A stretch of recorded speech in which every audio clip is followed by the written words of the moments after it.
Գյուրջան Կասկադ, հասանելի բնակարաններ 65 ամիս մարման ժամկետով։ Քանի հավելում անեմ, տեսեք, արդեն ջղաձգումները իշխանության, այստեղ ԿՊ-ն եւ Հանրապետություն կուսակցությունը իրենց դեմքն են ցույց տալիս։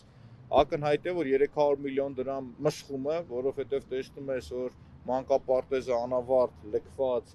կանալիզացիան է ելնում լցում եւ մեկը չկա պատասխանատու եւ նորից ասում եմ, անկախ նրանից ով կլինի, դա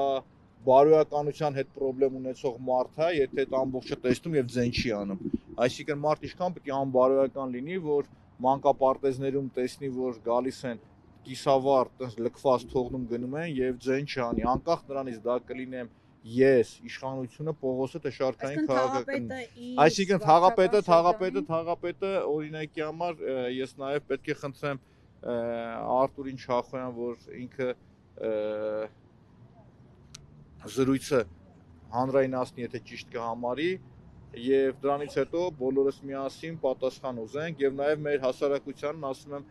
ժողովուրդ ջան, տեսեք, կեղծ հանրապետության կուսակցությունը, Վազգեն Սարգսյանի եղբոր կուսակցությունը, խաբելով ընդդիմադիր դաշտից հանդես եկող ձեները, քվեները գողացող այսօր կոալիցիա դարձողները դառնում են մարդիկ վարչական շրջանի ղեկավար, ովքեր մանուկ հասակում եղել են Շմայսի ֆան կլուբի ներկայացուցիչները, ովքեր երազել են մեծանան դառնան Շմայս, բայց գոնե Շմայսը պատերազմում անցած ճանապարհ ուներ, սրանք ինչ ճանապարհ ունեն։ Ես սպասում եմ հիմա պարոն Չախոյանի արձագանքին, որից հետո վերջնական կարտահայտվեմ ես։ Ես կարձագանքեմ, բայց փորձենք մի հատ կապ հաստատենք, միգուցե ներսումը եւ Կիշնի կա աշխատանքային ժամ է։ Դե աշխատանքային բոլորս միասին Կարող միացնեք, Այսինքն եթե լսենք